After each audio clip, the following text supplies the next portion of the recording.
I don't know if I like went to school a while ago, so I don't that I maybe I shouldn't even answer this question, but for me, I took a year off in between my bachelor's and master's, and so I taught at like a learning center. So like KinderCare and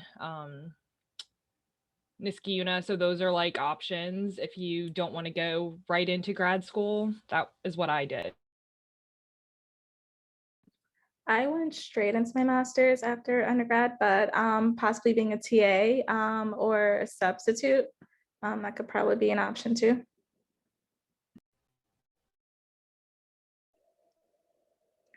I also went into grad school straight from my bachelor's, but I did tutor for a while, and then I continued while I was teaching. You can be like a counselor, like a camp counselor, if you like working with kids or some local youth groups. Like if you wanted to work with the Y, you can also facilitate classes there.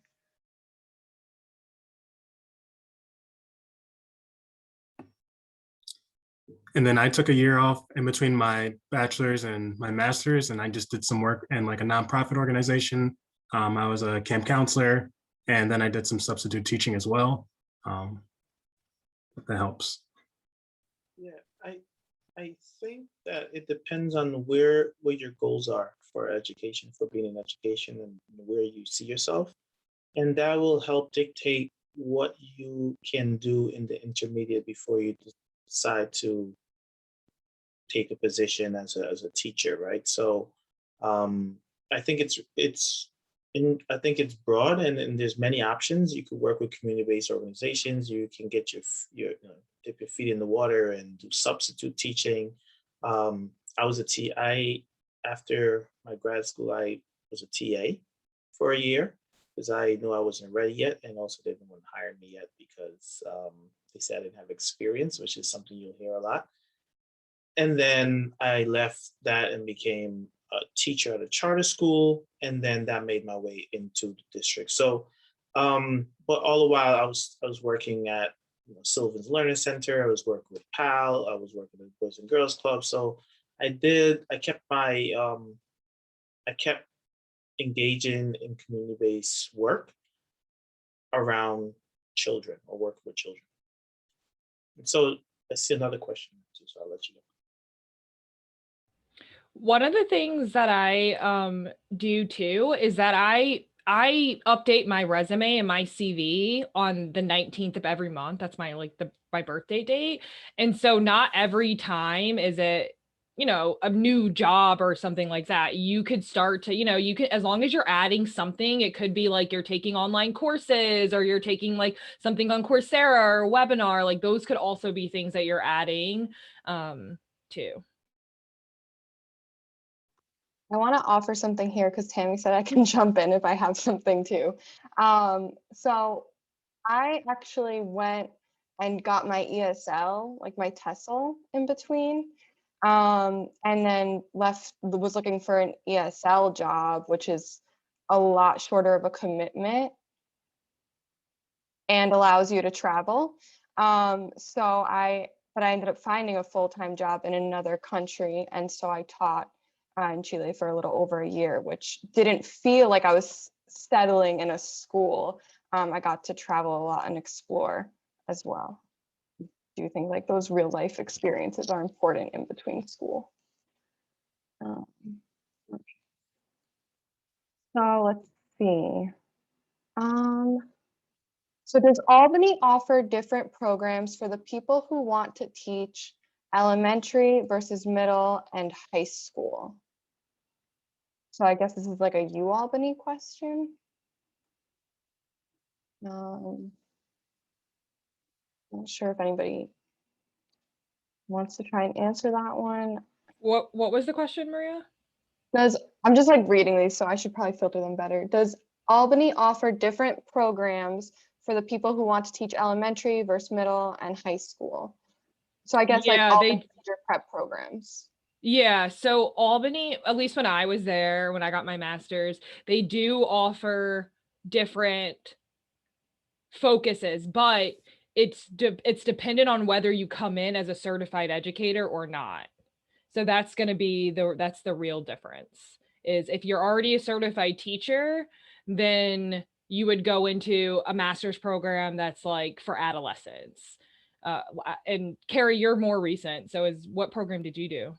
I did special education and literacy too. I graduated in 2019. I graduated from UAlbany in for my undergrad in 2017, and I did not have any certifications because UAlbany doesn't have an education major for undergrads.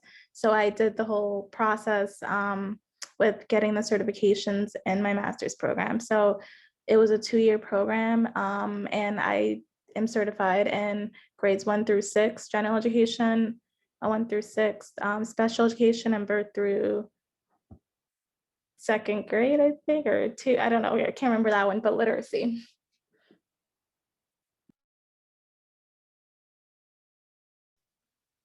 Okay, and then somebody has a general question about consulting. They said, I would like to know more about careers in educational consultation. I'm not sure if Jess can speak to that a little bit. Yeah, so there's so many jobs in education that are consulting and where you're not in the classroom. I definitely would recommend being in the classroom first though, so you know, you got a little experience behind you. But for me, I'm working at this measurement and evaluation company, and their general work is with education, and then they apply to different RFPs, which are like research RFP. I blanking on what RFP stands for right now, but either way, they apply to different grants. And so I'm on a grant that's funded by the Office of Special Education. And through that grant, I work as a culturally responsive specialist because my company like put that out there.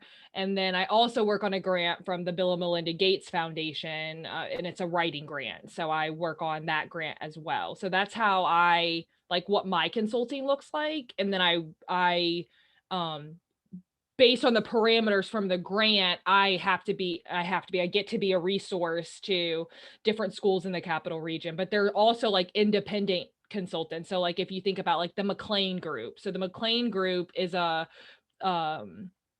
local capital region Black owned business, but they do education consulting. And so Kathleen McLean is, runs the group, and then she has different education consultants, and then districts like North Colony will hire those type of consulting groups, and they will go in and work on whatever equity issue they have.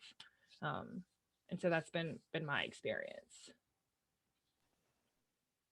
Thank you, Jess. Is there anybody else who can speak to consulting? I also have to hop off, y'all. This has been amazing. It's my sister's wedding day, so I gotta go and do bridesmaid stuff, unfortunately. But thank you so much for your time. Thank you, Jess. All right. Okay, so speaking back to, I think what we were talking about a little bit earlier with like having to get experience to get like needing experience to get experience. What opportunities are best suited for social work experience in order to get a full-time job in an educational setting?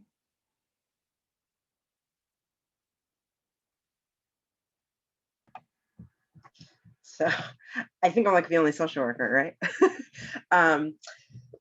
I've worked in social work is such a broad field that you can really work anywhere and it's experience. So I've worked in a hospital setting, I've worked in a DV setting, mental health setting, foster care setting. So there's lots of different possibilities in social work to get that experience. I've been a tutoring in an aftercare, aftercare program, working in summer programs. I've been in daycares. So for social work, there's lots of different opportunities in order to get experience, depending on where you want to work. I've worked with addicts, alcoholics. So depending on what type of job or what type of work you want to get into, there's lots of different fields for social work. So if you want to work with little kids, you can, work in an after school program, work in a daycare. If you want to work with teenagers, I worked in foster cares, I've worked in group homes. If you want to work with adults, there's, domestic violence, mental health. So there's lots of different ways to obtain experience in the social work field. That answers the question. It sure does. Thank you, Tiffany. And for anybody who works at, I guess, the secondary level, what is being done at the secondary level to encourage young people to go into education? I often hear teachers tell adolescents not to go into education. I'm sure QC might have something to say.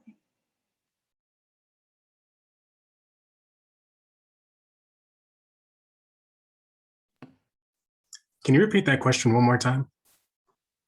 Yeah, it says, what is being done at the secondary level to encourage young people to go into education?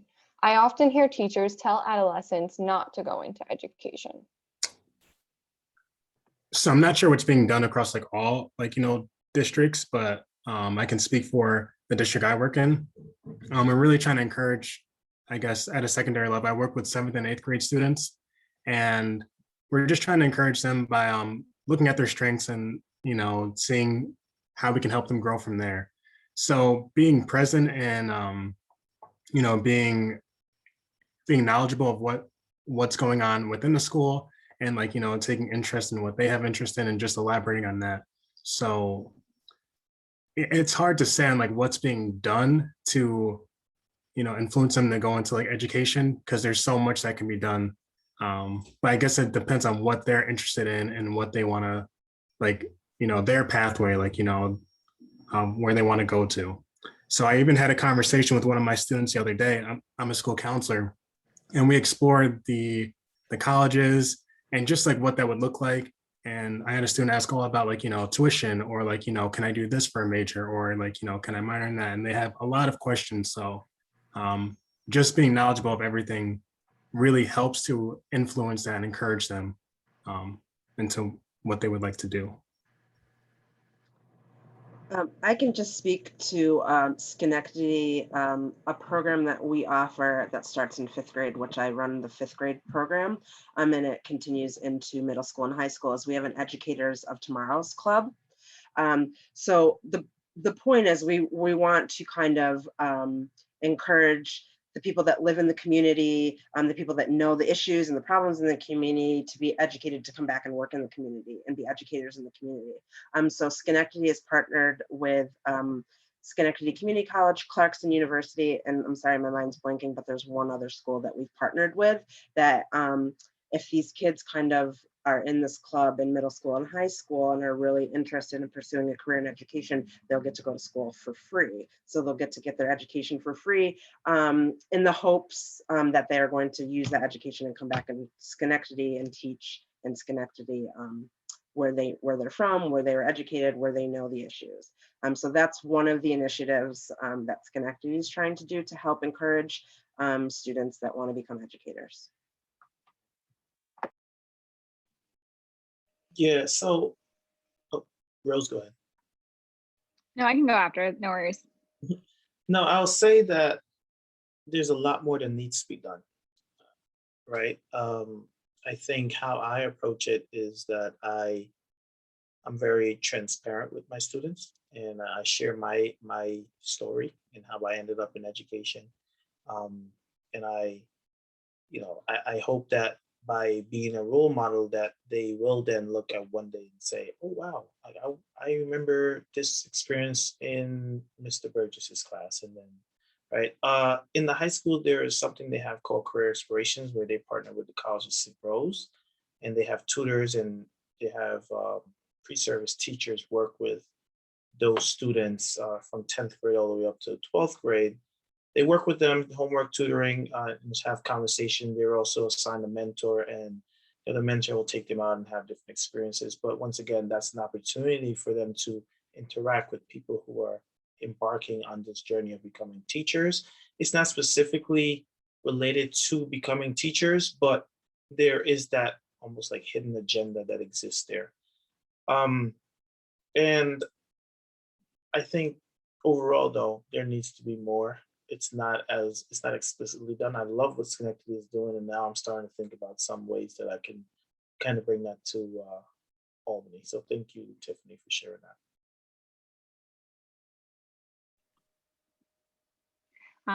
In Troy, we are starting an initiative through NYSETS, and we have a Future Educators Club planned, where we're going to be working with high school students and eventually down to middle school students, and giving them opportunities to like job shadow, or just kind of like, partner with the teacher, and let them kind of get a feel for what education is.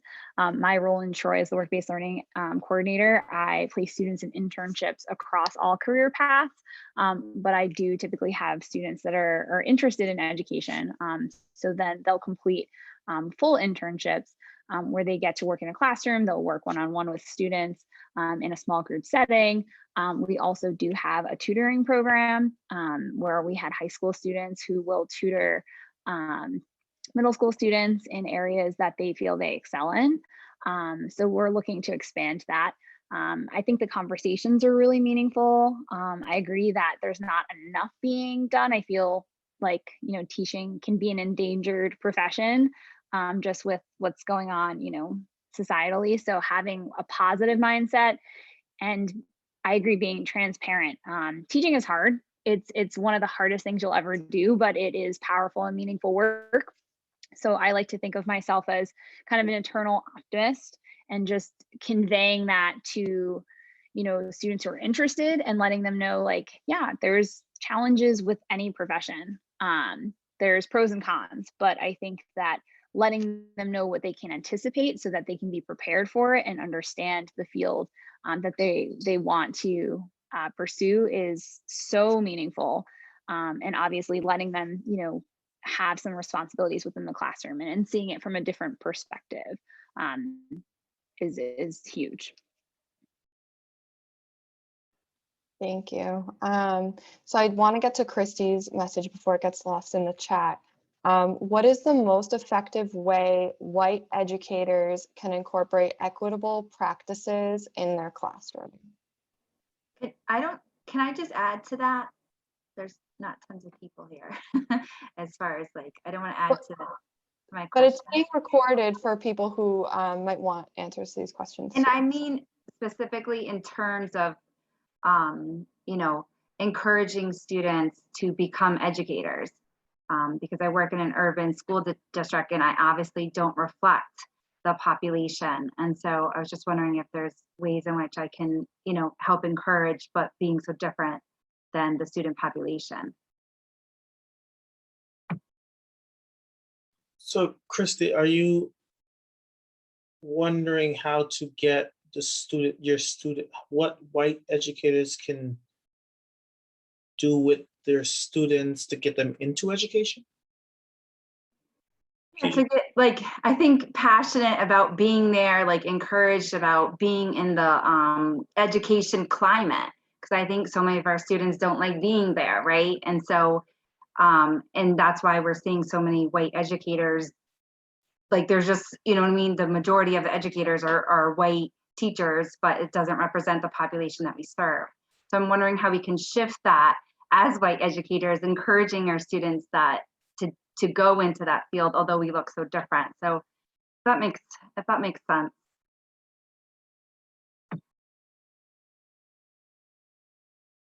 I can speak a little bit about some of the things that the schools I've been in have tried. And a lot of the focus of the initiatives that the two schools that I'm in have started are focusing on allowing for student voice.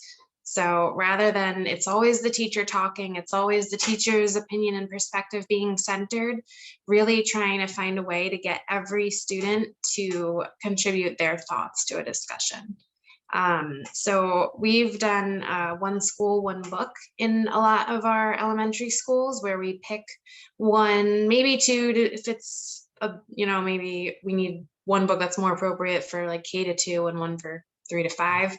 But the one school, one book is so that it's usually the perspective written from a minority child, and it'll talk about like a story in their life. So maybe it'll be about their connection to their family, or one of our books was about a student who no one pronounced their name correctly. And it's usually just, it has like a couple different purposes. One of them being you're hearing perspectives that aren't just traditional English literature that, you know, has always been fed through the system, rather than actually looking and seeing what is out there and hearing a voice that sounds like yours. And then the other purpose is to have a discussion where you could talk to any teacher in the school and be able to have a discussion on at least one topic. Like you have this one book in common. But that we usually do school-wide projects too. The art teacher will come up with projects based on that book. The reading teachers or speech, if we're pulling kids out, we might pick an activity based on that book. And so we're getting everyone to talk about it as much as possible, just so that kids feel like they're being heard and like they can talk about how they relate to the book. Does it remind them of something in their own life? Did they like it? Did they hate it? Like just giving them space to talk about whatever they want to talk about. And I think in my own educational experience, I was always dinged by teachers for not talking enough in class. And that was because I did not feel like if I shared my perspective, anyone in the room would agree with me, because I was in a majority white teacher, majority white student school. So I think it's extremely important to make space for every student's voice.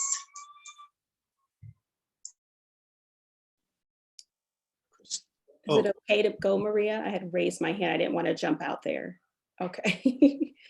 Okay. I think, Christy, my advice, my name is Nate. I'm a principal at School 2 in Troy School District. And I would say that I think for me, and this is just my opinion, the best way to encourage others is for you to be really sort of incredible and dynamic at what you do as a practitioner. And be really responsive. I think some of the things that I often try to help some of my white colleagues to think about is to always be ever present of your whiteness in that sense of, and then thinking about, is it my role to do this? Sometimes very good intentions can still very much so land in a place that can foster something that we totally don't intend to do. And again, I'm only speaking from my experience. I can recall a white high school teacher that I had, and she was very impactful as far as my journey and why I eventually came back around to education. I always Carrie's on here. She knows I've probably referenced her a great deal in my work, but it wasn't because she was saying to me, Nate, you should be a teacher. She was just an amazing teacher. And she was a teacher who was culturally competent before it was the sort of buzz term, and mainly because she ran a classroom, which was not an honors course or an AP course, but you would have never thought the otherwise. And so she was exceptional at making kids feel as though they were part of something really, really great and fantastic and rich and inspiring. And she never crossed that line of trying to be that person. I was steeped in a lot of racial sort of issues in the high school that I went to. And it was perfect opportunities for her at times to sort of be that person to want to give me that pep talk or to mentor me. But I think her wisdom of knowing that, you know, this is a young girl who's loved, who has a family, how dare I cross that line and not be aware of my experience in comparison to hers. So let me just be the best in my field. Let me stay in my lane and be the best that I can possibly be. And that was solely, so inspirational to me. So that's just my 2 cents. Oftentimes it's the little things, it's what we have been put on our path to do. And if we do it well, it's inspiring without having to say, hey, be like me.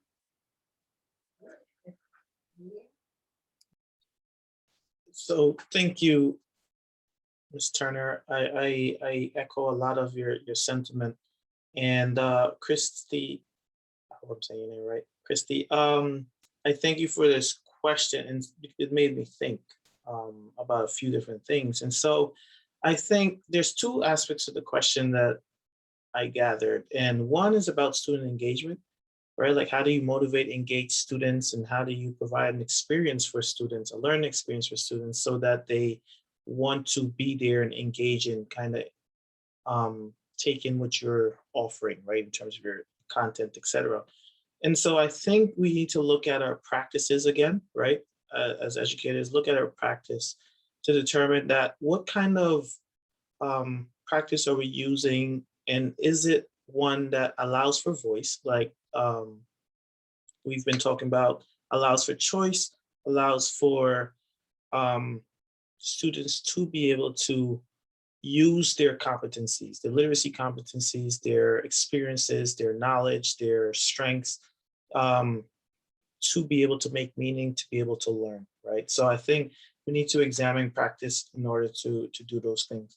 And then in terms of us as educators, what we can do to help guide students into the field, I agree with Ms. Turner about sometimes it needs to be explicit, but sometimes it's about our walk. It's about how we walk, right? When I walk through the school and I see an injustice and I address that injustice, regardless of whether it's affected my students or not, there's people watching, right? There's people that might not have the courage, but they see that I'm addressing those kinds of things, and they that's a part of that then impacts what happened after. I think about what Jessica was sharing about core values. I think it's so very important for us to evaluate and examine our core values, our identities, the membership that we have, and then acknowledge it, but then also understand that there's difference, and then make space and room for those different perspectives, those difference in values, those difference in experiences, those different in memberships to different groups. I think we need to allow that to happen within our space, whether it be teaching English, language arts, social studies, and other courses, right? And that takes a great deal of vulnerability, right? So I think educators, we need to be vulnerable to allow for those things to happen, because in a rigid, structured way, education format, it doesn't leave room for someone who is different, someone who have different experiences, someone who have different strengths to be able to shine. There's a quote that I often use in many of my presentations when I talk about this kind of work is, it says, everyone is a genius, but if you judge a fish by its ability to climb a tree, then that fish will live his whole life thinking it's stupid, right? So I think that we need to make room and space and for students that have different strengths, abilities, competencies, literacies, to be able to engage in learning, right? And whatever that learning looks like for your space. Thank you. I think that gave everybody a lot to think about, everybody who contributed to that discussion. I want to keep going on this topic because I think it's very important. So somebody is asking, and now I don't know anything about who this person is or their background, but they say, when I start as a new teacher, getting tenure will be an important goal of mine. If I notice inequities in my district, how do I highlight or challenge them without threatening my future at that school district? Which I don't. So, and I shouldn't just jump right out there, but because it's something that I think, or I wish, well, I understand. I completely understand. And I think it's unfortunate that you have to be put into a position that way. But then I would kind of pose back to the person, and this may seem a bit unfair because the reality is that we all have to, most of us need to have jobs to support ourselves. But then I would say to you, what's more paramount? tenure or doing what's right. And I think that's always the struggle that we grapple with in life, and especially as people who are marginalized, people of color, you're always seemed as though you're caught in this place where you have to dance the dance to still be able to sort of make it and have a seat at the table, which we all know is, or for me, just speaking for me, is extremely, I get angry about that I even have to make decisions like that. And I'm a bit resentful as a result of that.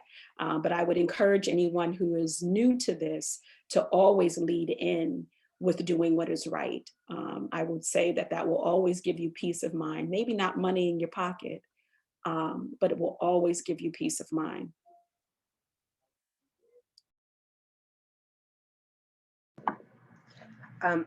I can speak to it a little bit as this was my tenure year. So I'm just now getting tenure, but it was a struggle. Thank you. I've definitely had to bite my tongue and like kind of not react to some really kind of derogatory statements kind of coming my way. And that was hard. Like, I'm not gonna lie, that's hard. It was a struggle. I would suggest I've tried to let your work be recognized. So I think that I tried to show what a great worker I was to be recognized, to be asked to be a part of these teams and different initiatives. So like, since my first year, I've been on our building leadership team, part of the safety committee, so just trying to get on these committees and teams so that my voice is at the table, and I can actually feel like I can talk, and my voice will be heard a little bit more. But it's definitely a struggle. For me personally, it was definitely a struggle, definitely hard. I'm glad it's over. And so I'm feeling good in terms of going into next year and beyond, and being able to be more, be able to speak more freely about certain things. Can I jump in? This question really really hits for me, right? So and so I have a few of it. One, I want to acknowledge the value in this question. And two, I will say that Jessica also touched on something that I really appreciated. She said, and I'm paraphrasing, she said that,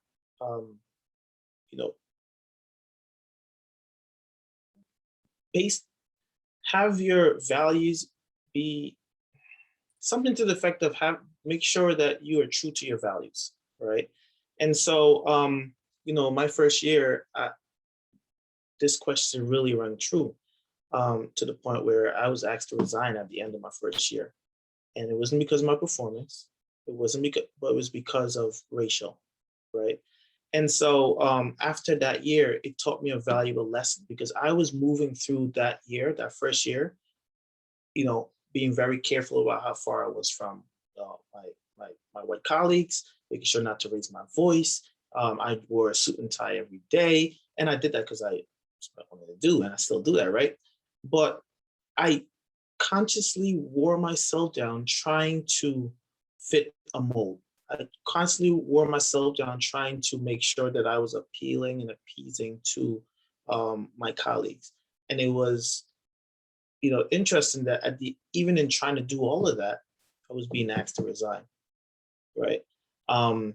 And luckily I didn't have to resign, even my union, right? But luckily I didn't have to resign because, I had advocates in other across the district, right? So, but that year taught me something very valuable, that as long as you go in there and do what you need to do for students, that whatever happened, you can live with that.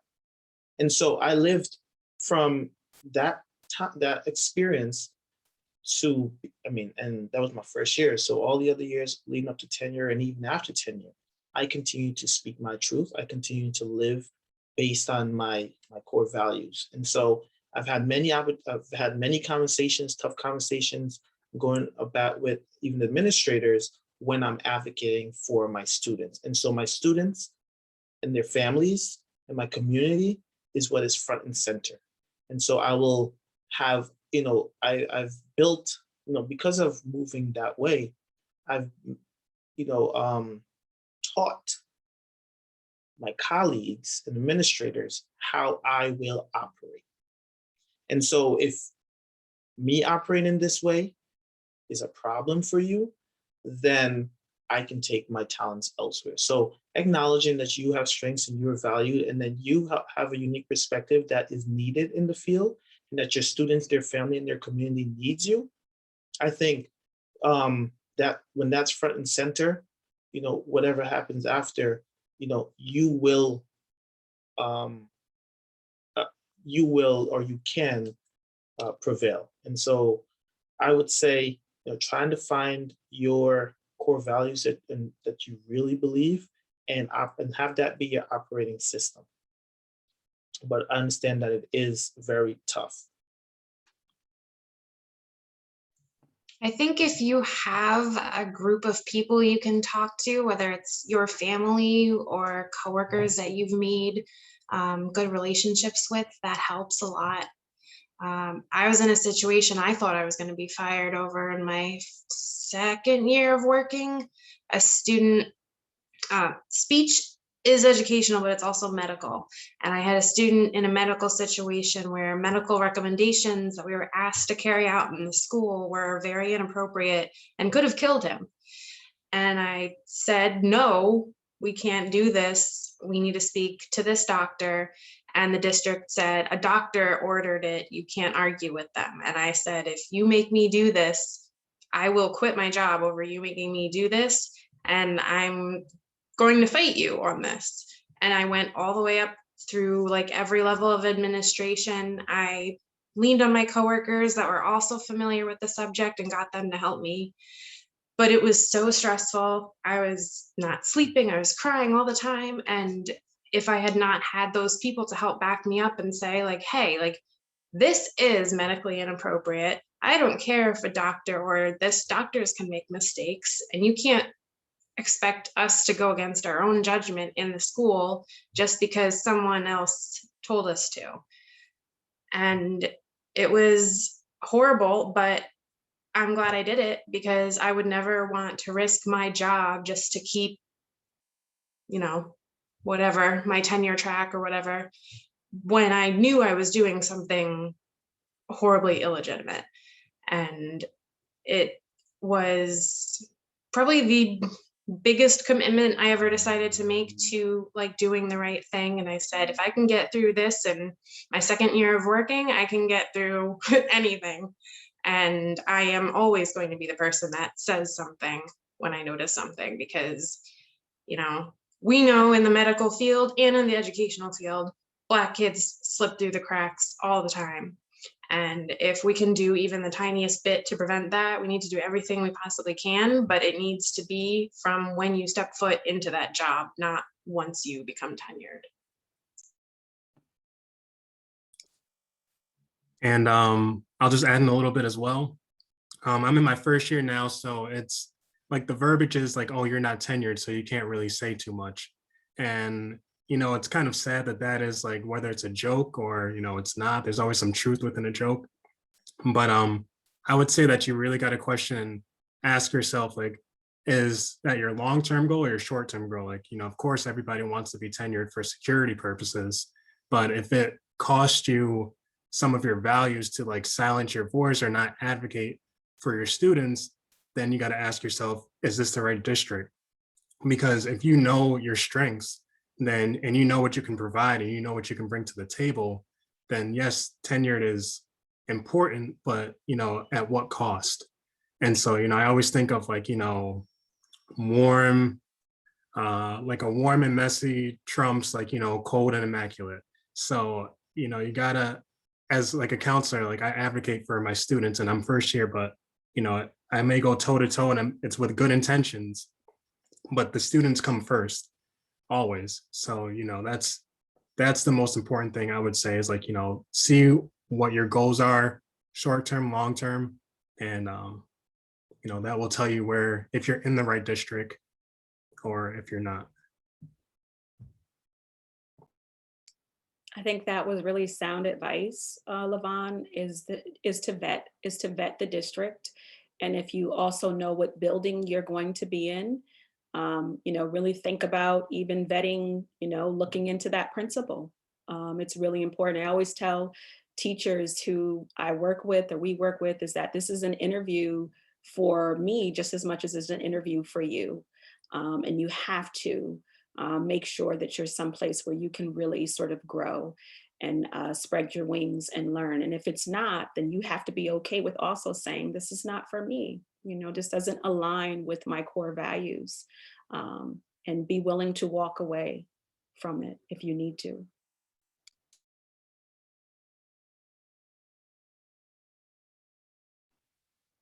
Thank you, everybody. I think that I just thank you for all of your perspectives on that question. I'm glad that we were able to kind of get into these deeper conversations in this session. I know that there's not a whole ton of guests in here right now, but I do know that this is going to be shared, and the conversation itself is just worthwhile to have among educators and educational professionals. So thank you all for your time. It is done.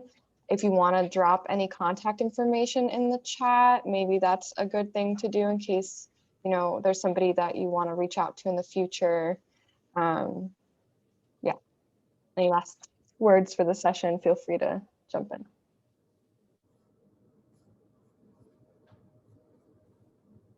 I just want to thank all of you. Keep doing good work. It's great to be in this space with people who value, I can tell that you value education and value your students and value what you do because we're here. And, just continue to use your voice and continue to do what you do. All right. Thank you for allowing me to speak to you all.